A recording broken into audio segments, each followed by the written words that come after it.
Əgər xatırlasınız, bu seri bərnamədə İsa'nın etdiyi iddialara baxırdıq və bu bərnamədə o iddiaya yetişmişik ki, onu Yuhanna rəvayət etmiş İncilin 10-cu fəslində görürük. Burada İsa belə deyir: Yaxşı çoban mənəm. Yaxşı çoban qoyunlardan ötürü canından keçər. Çoban olmayan və ücrətə işləyən adam ki, qoyunların sahibi deyil, qurdun gəldiyini görüncə qoyunları buraxıb qaçar və qurd onları qapıb dağıdar.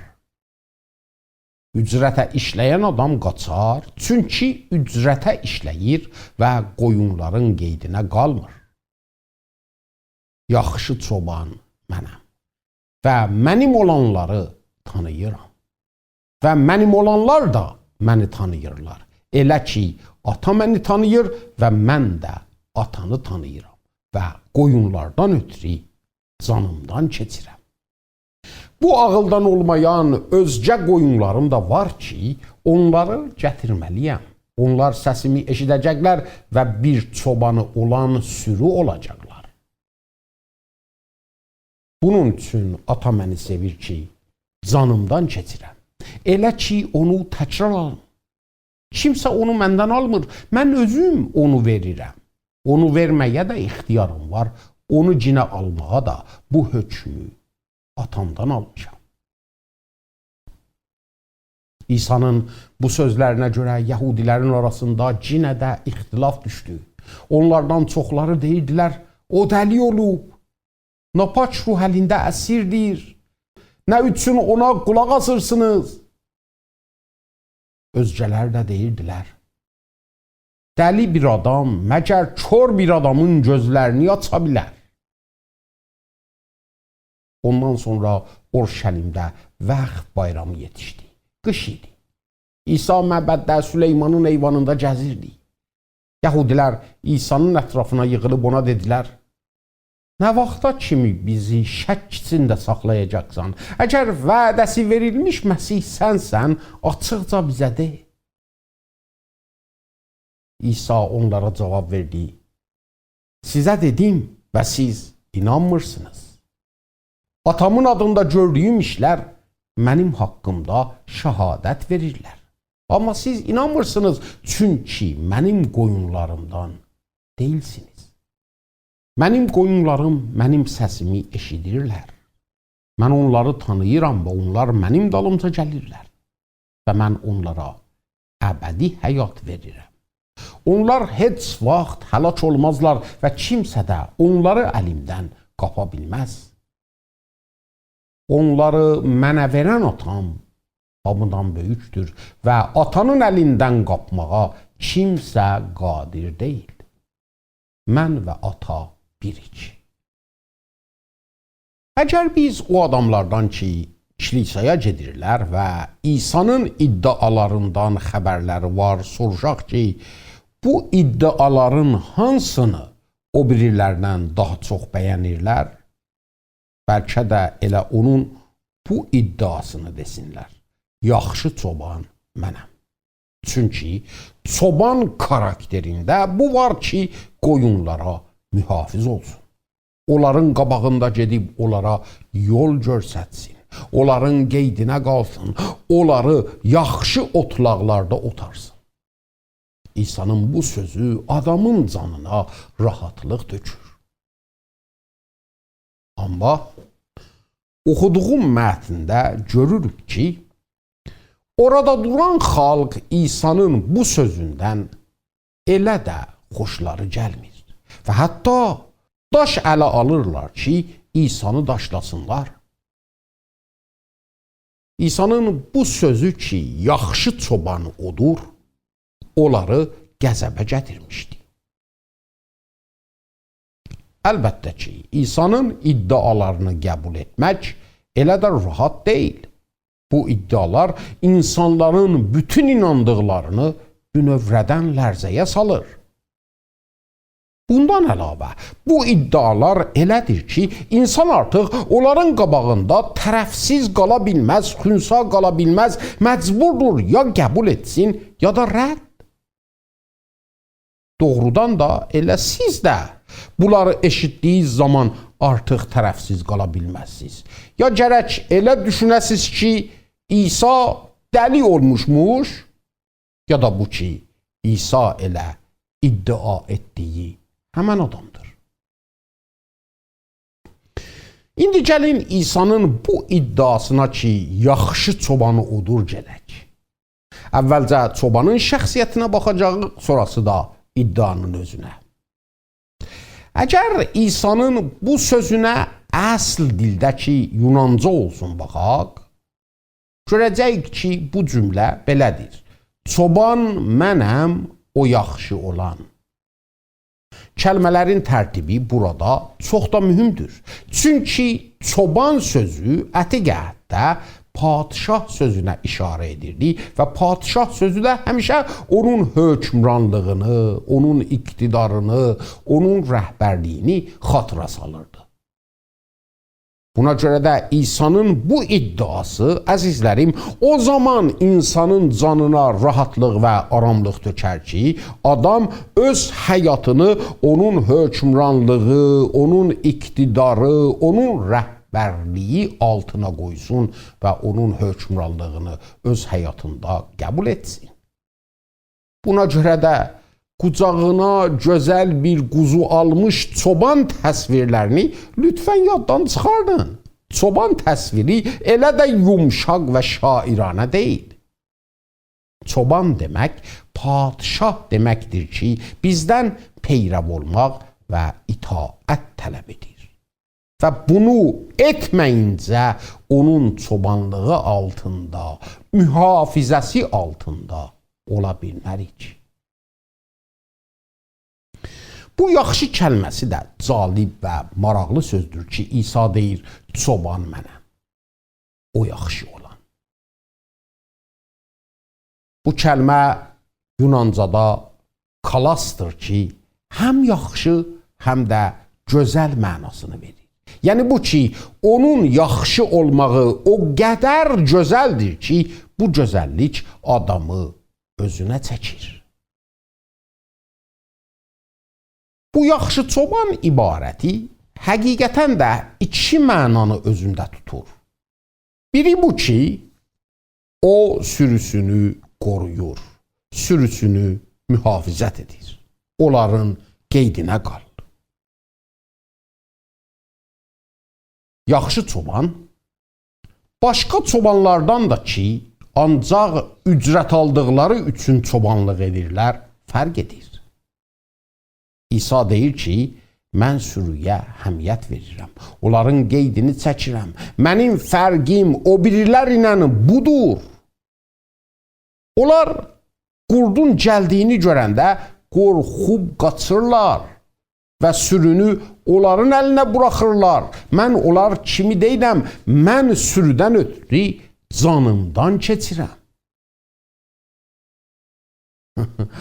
Əzizlərim, baxın buna. İsa'nın bu sözü iğnə kimi o din alimlərinin ürəyinə batırdı. Çünki onlar bu barədə də qanun yaratmışdılar. Onlar deyirdilər ki, əgər bir qurd sürüyə hücum etsə, çoban gərək dayanıb sürüdən difa etsin. Amma əgər iki və ya bir neçə qurd olsalar, o zaman eləyə bilər qurdları qoyub qaçsın. Buna görə də İsa bu sözündə ancaq bir qurdun gəldiyini deyir. Bir neçəsini demir və beləcə Yəhud alimlərinin qanununu əsla təsdiq etmir və göstərir ki, necə o candan sürünün qeydindədir. Görürsünüz Rəbbin çobanlığı, onun hökmranlığı və rəhbərliyi necədir? O sürüsünü o yerəcək mühafizə edəcək. Bəli, o hakimdir, bəli, o rəhbərdir, bəli, o itaət tələb edir. Lakin bunların hamısında o ancaq sürünün xeyrini düşünür. İsa'nın çobanlığı halda ikinci mətləb budur ki, o sürüsünü mühafizət etməkdə hətta canından belə keçər. Və İsa bu mətndə bu mətləbi 3 dəfə təkrar edir. Buna görə də onun yaxşı çoban olmağı ancaq ürəkdə deyil, əməldədir də. O nə fəqət ürəkdən sürünün qeydindədir, onların əmniyyəti üçün canını da fəda edər. İsa burada deyir, mən çobanam, yaxşı çoban, mən sürümü sevirəm və onlar mənə çox da mühümdürlər və onlardan ötürü canımdan keçirəm. Lütfən bunu yadda saxlayın ki, onun bu mübahisəsi o zaman baş verir ki, Yahud alimləri anadan kör doğulan adamı məbəddən və Yahud xalqı arasından eşiyə salırlar. O kör adam ki, İsa ona şəfa vermişdi və İsa'nın Məsih olduğuna inanmışdı. İsa bu sözündən özünü o din alimlərindən ayırt edirdi ki, ancaq öz qüdrətlərini düşünürdülər və əsla sürünün fikrinə, sürünün qeydinə deyirdilər. Və bunu da aydınca o kör adamı məbəddən qovduqlarında hamıya göstərmişdilər.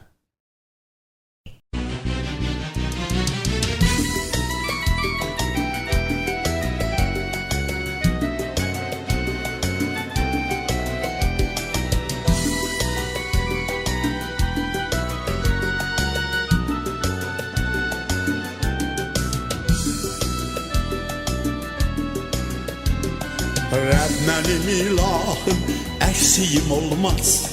Heç zaman bəhrəli çəmənim solmaz. Sərsəl sularım əsla qurumaz. Ruhum təzələnib, Rəbb iləyəm mən.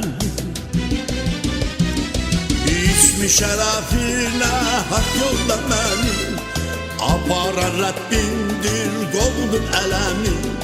İsmi şərəfinə haqq yolda mənim, aparan Rəbbimdir qovdum ələmi. Geçsən ölüm zülmət şər vadisini, qorxum yox güc Allah'ım Rəbbinin gücündən. Geçsən ölüm zülmət şər vadisini, qorxum yox güc Allah'ım Rəbbinin gücündən.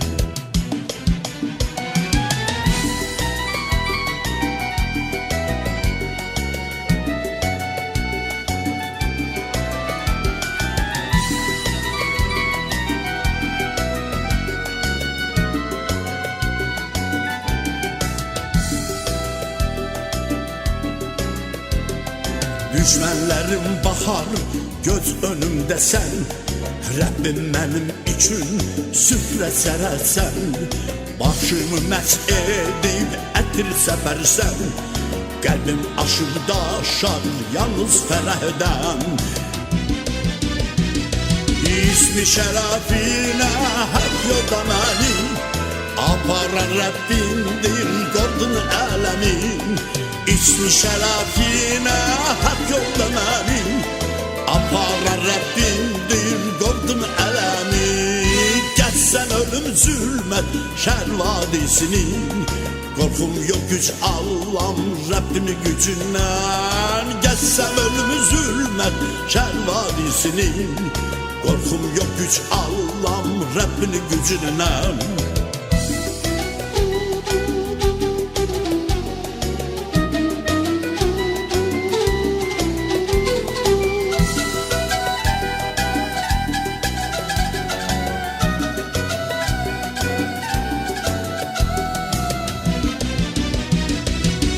Yolunu sevinç şadlığı izləyir, Rəbb sevənləri Rəbb əzizləyir.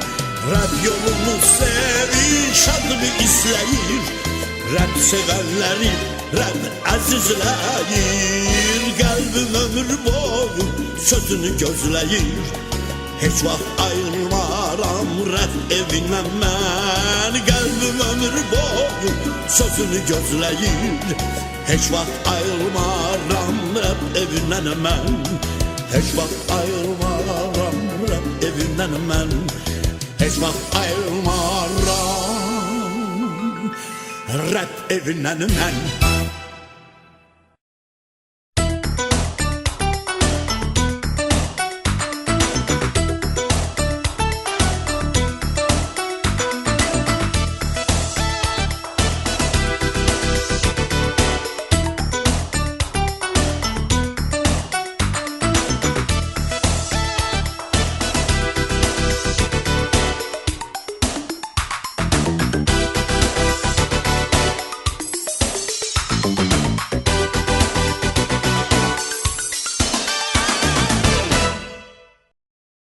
İndi gəlin iddianın özünə, həm də nə qədər taysız bir iddia olduğuna baxaq. İsa burada bu sözlərində 5 iddia ağaza gətirir. Qoyun haqqında, qoyunların ağlı haqqında, möcüzələri haqqında ki, möcüzənin özünə yox, möcüzənin arxasında olana işarə edirdilər, qurbanı haqqında və Tanrının oğlu olduğu haqqında. Əgər doğrudan istəyirik ki, Məsihə doğru düzgün bir şəkildə peyrəv olaq, gərək onun iddialarını ki, öz haqqında və kim olduğu haqqında deyir, diqqətlə araşdıraq. Görün, İsa öz qoyunları haqda nə iddia edir? Mən qoyunlarımı tanıyıram və onlar məni tanıyırlar. Və mətnin aşağısında bunu cinə təkrar edib əlavə edir. Onlar mənim səsimi eşidirlər və mənim dalımca gəlirlər. Qoyunlar haqqında 4 mətləb. Baxın, çoban olduğunu iddia etmək bir şeydir, lakin onu isbat etmək başqa bir şey.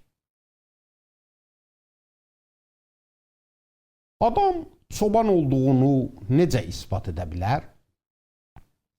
İsa'nın dedikləri bunu aşkar edir. Qoyunlarını tanıyır, qoyunlar da onu tanıyırlar. Onun səsinə qulaq asırlar və onun arxasınca gedirlər. Əgər biri rəhbər olduğunu iddia edir, gərək peyrəvləri olsun ki, onlara rəhbərlik etsin. Olmazsa, kimə rəhbərlik edəcək? Çobanın ətrafında qoyun sürüsünün olmasıdır ki, onun çoban olduğunu isbat edir. İsa qoyunlarını tanıyır. Bu ki, İsa qoyunlarını tanıyır, qoyunun bütün rəftarında təsir qoyur. Çünki qoyun bilir ki, çoban onu yaxşı tanıdığı üçün onun bütün rəftarından və nə edəcəyindən xəbəri var. İstər asi qoyun olsun, istərsə də müti. Qoyun bu sualı sizdən soruşum. Bu mətləb ki, İsa sizi çox yaxşı tanıyır, qəlbizə nə tökür? Təsəlli, yoxsa qorxu? Bilirsiniz, İsa bu tanışığı necə təmsil edir? Deyir, mən qoyunlarımı tanıyıram, onlar da məni tanıyırlar. Necə ki, mən atanı tanıyıram və ata da məni. Bir an düşünün. Aya ata pərverdigarla İsa'nın arasında gizli bir şey məgər ola bilər? Buna görə də həqiqi qoyunlar onlardırlar ki, həyatları Tanrının huzurunda açıqdır və çalışmırlar ki, onun gözündən gizli bir şey saxlasınlar. Çünki bunun ola bilməyəcəyini yaxşı bilirlər. İsa'nın dediyi bu mətləb bizi elə bu sualın qabağında qoyur. Bəli, İsa bilir ki, mən nə vəziyyətdəyəm. Bilir ki, nə müşküllər məni əhatə edib. Bilir ki, nigarançılıqlarım nədir. Və o mənə həmiyyət verir. Mənim qeydimdədir. Görün, bunu bilmək insanın ürəyinə nə qədər qüvvət tökür? Dünyamızda tək tənha adamlar çoxdurlar. Depresyon əlinə düşmüş adamlar çoxdurlar. Çox adamın fikrində bu var ki, onların olub olmadıqları heç kəsə mühüm deyil. Bu adamlara xoş xəbər budur ki, əgər İsa onların çobanıdır, demək onlara əhəmiyyət verən biri var. Və onların nə vəziyyətdə olduğunu da yaxşı bilir. İsa'nın iddia etdiyi budur. Yaxşı çoban mənəm və mən qoyunlarımı tanıyıram. Və onlar da məni tanıyırlar. Siz İsa'nı necə tanıya bilərsiniz? Başqa adamları tanımaq kimi. Elə bir tanışıq ki, həyatımızda get-gedə rüşd edib dərinləşir. Məsələn, necə birər arvad bir-birlərini tanıyırlar. Sadə bir tanışıqdan başlanır və ömür boyu sürür. Birini tanımaq lazım edir ki, biz onunla vaxt sərf eləyək, onunla təcrübələr yaşayaq. Bunun sayəsində İsa'nı get-gedə daha yaxşı tanıyacağıq və bu da bais olacaq ki, özümüzü daha yaxşı tanıyaq. Sonra İsa deyir ki, onlar mənim səsimi eşidirlər və ona qulaq asırlar. Bu, o zaman baş verər ki, biz İsa'nın səsini dəfələrlə eşitmiş olaq. Əgər onunla vaxt sərf eləməyək, onun səsi ilə tanış olmayaq, axı necə eləyə bilərik onun səsini bu qədər səslər arasında eşidə bilək? Və bu nə qədər mühümdür?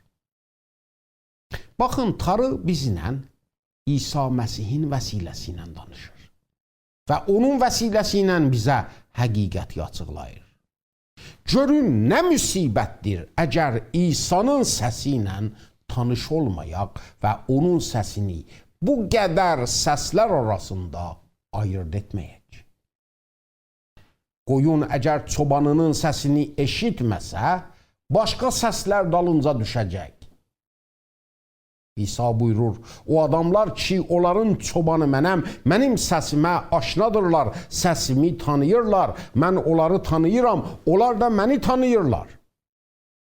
Amma fəqət bu qədər yox, onun dalınca da gedirlər. Çox təəssüf ki, bu günlər çox adam var ki, İsa'nın dalınca gedirlər, lakin çox məsafə ilə. Aralarında çox məsafə var. Qədəm bəqədəm onun dalınca getmirlər.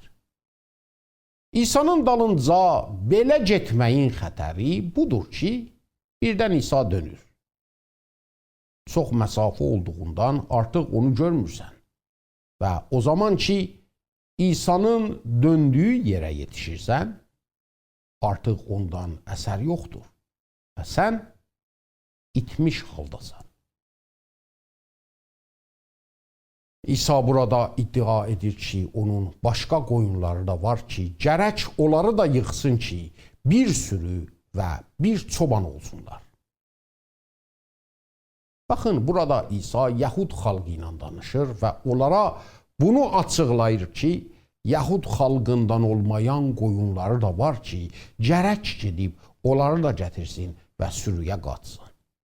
İsa bunu bu günün kilisasına da deyir.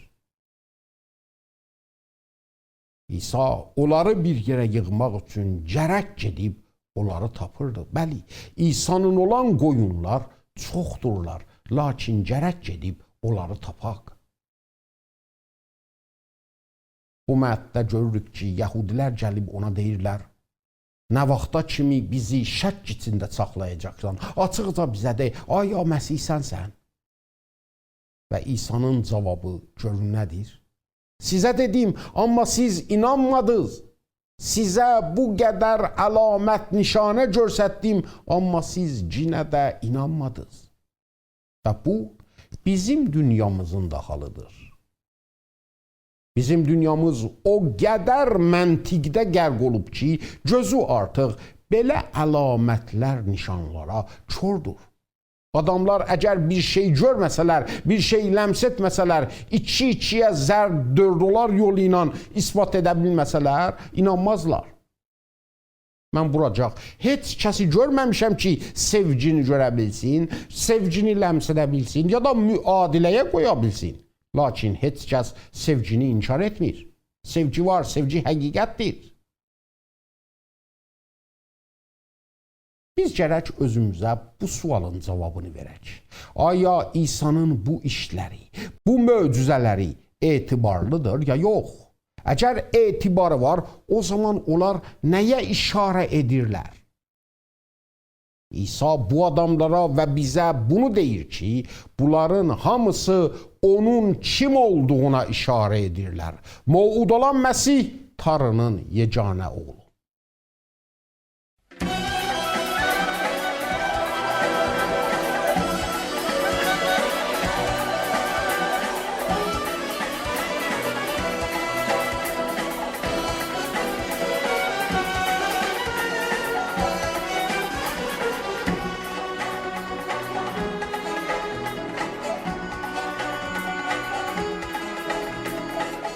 Başlanğıcda vardı qüdrətli kəlam, kəlam idi Allah nəzdində olan, onunla yarandı bu küllü aləm, bunda idi həyat həyatımız.